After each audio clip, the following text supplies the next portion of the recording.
શહેરના વિજયનગરમાં ટીમ સહાય ટ્રસ્ટ દ્વારા 75 ગંગા સ્વરૂપ બહેનોને રાશન કીટનું વિતરણ સાંસદ ડોક્ટર હેમાંગ જોશીએ સેવા કાર્યને બિરદાવ્યું। વડોદરા શહેરના વિજયનગર વિસ્તારમાં આવેલ પહાડી કાળકા માતાજી મંદિર સમીપ ટીમ સહાય ટ્રસ્ટ દ્વારા એક પ્રશંસનીય સેવાકીય પ્રવૃત્તિ હાથ ધરવામાં આવી હતી। સમાજના નિરાધાર વર્ગને મદદરૂપ થવાના ઉમદા હેતુ સાથે યોજાયેલા આ કાર્યક્રમમાં 60 વર્ષથી વધુ વયની 75 જેટલી ગંગા સ્વરૂપ બહેનોને જીવન જરૂરિયાતની ખાદ્ય સામગ્રીની કીટનું વિતરણ કરવામાં આવ્યું હતું।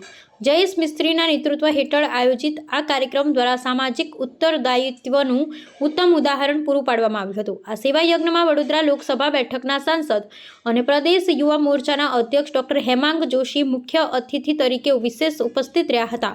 આ ઉપરાંત શહેર ભાજપ મહામંત્રી જસવંત સોલંકી, સ્થાનિક નગરસેવક હીરાભાઈ પાંજવાણી, હેમિસા ઠક્કર અને મંદિરના મહંત સહિતના મહાનુભાવોએ હાજરી આપી હતી। આ વિતરણ વ્યવસ્થાનો મુખ્ય ઉદ્દેશ્ય નિરાધાર અને વૃદ્ધ મહિલાઓને આર્થિક ટેકો પૂરો પાડી તેમની દૈનિક જરૂરિયાતમાં સહાયરૂપ થવાનો હતો।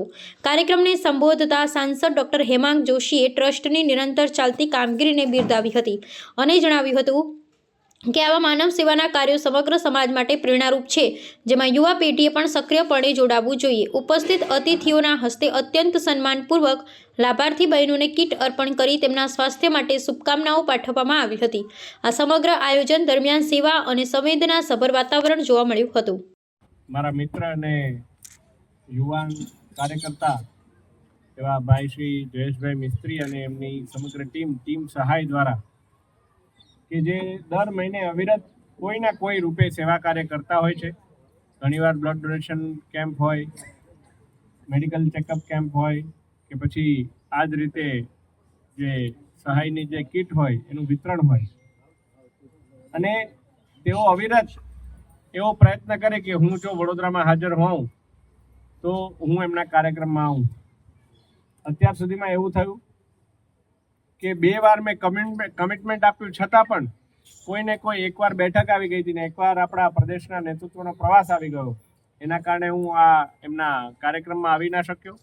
સૌપ્રથમ તો આપ સૌના માધ્યમથી એમની ક્ષમા માગું છું કે આટલા સુંદર તેઓ કાર્ય કરે છે તો પણ હું આની પહેલાંના કાર્યક્રમોમાં ઉપસ્થિત ના રહી શક્યો, પરંતુ એમને આપણે ખૂબ ખૂબ અભિનંદન આપીએ। તમામ યુવાનોને કે જેઓ એમની સાથે સંકળાયેલા છે એમને પણ આપણે ખૂબ ખૂબ અભિનંદન એટલા માટે આપવા જોઈએ કે આવા પ્રકારના જે નિસ્વાર્થ ભાવે કરવામાં આવનારા તમામ કાર્યક્રમો એ જ એવું બતાવે છે કે ભારતીય જનતા પાર્ટીના કાર્યકર્તાના સંસ્કારમાં જ સેવા છે અને આ જ સેવા ભાવથી માનનીય મોદી સાહેબનું જે વિકસિત ભારતનું સ્વપ્ન છે એ આ જ સેવા ભાવથી એ સિદ્ધ થવાનું। આજના કાર્યક્રમમાં ઉપસ્થિત અમારા ભારતીય જનતા પાર્ટીના સિનિયર મહામંત્રી આદરણીય જસવંતસિંહજી, જીઆઈપીસીએલ એમના એચઆરના સીજીએમ એવા શ્રીમાન રાવ સાહેબ, આ વિસ્તારના લોકપ્રિય કોર્પોરેટર ભાઈ શ્રી હીરાભાઈ, હેમિશાબેન, શિક્ષણ સમિતિના ઉપાધ્યક્ષા એવા બેન શ્રીમતી અંજનાબેન, આ મંદિરના મહારાજ કે જેના હમણાં મારે માતાજીના દિવ્ય દર્શન કર્યા અને ઉપસ્થિત સૌ મંચસ્થ મહાનુભાવો, હું માનું છું કે આ માતાઓના જે આશીર્વાદ જયેશભાઈને મળશે અને અવિરત સતત જેટલા પણ મિત્રો જયેશભાઈ સાથે કનેક્ટેડ થઈ અને ડાયરેક્ટલી ઇનડાયરેક્ટલી કોઈ પણ પ્રકારનું યોગદાન એ આપી રહ્યા છે, હું માનું છું કે આવા કોઈ એક આશીર્વાદ એ ક્યારેક છે ને આપણા જીવનમાં કોઈ ખરાબ ઘટના થતા ટાળે, કોઈ એક નાનો આશીર્વાદ। અને આવા જ પ્રકારના કાર્યો જયેશભાઈના પ્રેરણાથી આ વિસ્તારમાં બીજા પણ યુવાનો એમની પાસેથી પ્રેરણા લઈને કરે અને વધારેમાં વધારે માતાજી અહીંયા આ મંદિરના પ્રાંગણમાં હંમેશા સેવા, આ બધી માતાજીના આશીર્વાદ છે। અહીંયા આટલા બધા કાર્યક્રમ થાય છે કે કાળકામાના આશીર્વાદથી જ થાય, આ મંદિરનો પ્રતાપ છે।